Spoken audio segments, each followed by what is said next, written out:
on a Broom by Julia Donaldson and Axel Scheffler. The witch had a cat and a very tall hat and long ginger hair which she wore in a plait. How the cat purred and how the witch grinned as they sat on their broomstick and flew through the wind. But how the witch wailed and how the cat spat when the wind blew so wildly it blew off the hat. "Down!" cried the witch as they flew to the ground. They searched for the hat, but no hat could be found.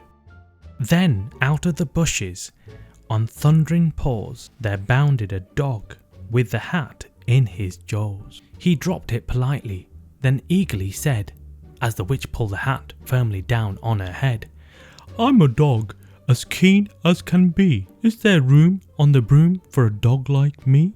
"Yes!" cried the witch, and the dog clambered on.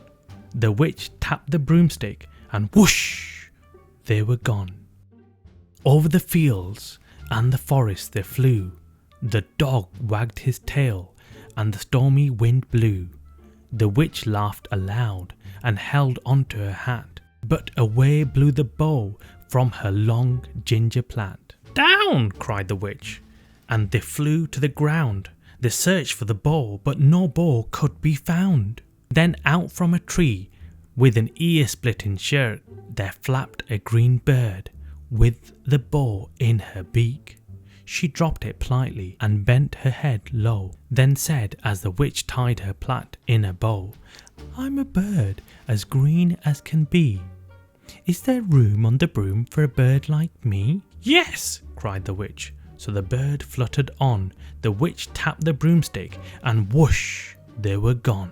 Over the reeds and the rivers they flew. The bird screeched with glee and the stormy wind blew. They shot through the sky to the back of beyond. The witch clutched her bow but let go of her wand. "Down!" cried the witch, and they flew to the ground. They searched for the wand, but no wand could be found. Then all of a sudden, from out of a pond leapt a dripping wet frog with a dripping wet wand.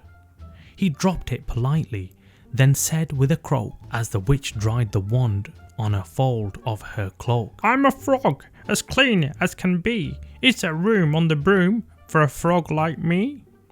"Yes!" said the witch, so the frog bounded on. The witch tapped the broomstick and whoosh, they were gone. Over the moors and the mountains they flew. The frog jumped for joy and the broom snapped in two. Down fell the cat and the dog and the frog. Down they went tumbling into a bog. The witch's half broomstick flew into a cloud, and the witch heard a roar that was scary and loud. "I'm a dragon, as mean as can be, and I'm planning to have witch and chips for my tea." "No!" cried the witch, flying higher and higher. The dragon flew after her, breathing out fire. "Help!" cried the witch, flying down to the ground. She looked all around, but no help could be found. The dragon drew nearer and licking his lips said, "Maybe this once I'll have witch without chips." But just as he planned to begin on his feast, from out of the ditch rose a horrible beast. It was tall, dark and sticky, and feathered and furred. It had 4 frightful heads. It had wings like a bird, and its terrible voice, when it started to speak, was a yowl and a growl and a croak and a shriek. It dripped and it squelched as it strode from the ditch, and it said to the dragon, "Buzz off, that's my witch." The dragon drew back and he started to shake. "I'm sorry," he spluttered. "I made a mistake. It's nice to have met you, but now I must fly." And he spread out his wings and was off through the sky. Then down flew the bird and down jumped the frog. Down climbed the cat, and "Phew," said the dog.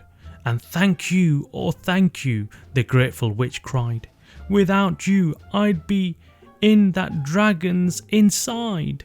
Then she filled her cauldron and said with a grin, Find something, everyone, throw something in. So the frog found a lily, the cat found a corn, the bird found a twig, and the dog found a bone. They threw them all in, and the witch stirred them well, and while she was stirring, she muttered a spell. Ickety, zickety, tackety, zoom. Then out rose truly magnificent Broom, with seats for the witch, and the cat, and the dog, a nest for the bird, and a shower for the frog. Yes, cried the witch. They all clambered on. The witch tapped the broomstick, and whoosh, they were gone.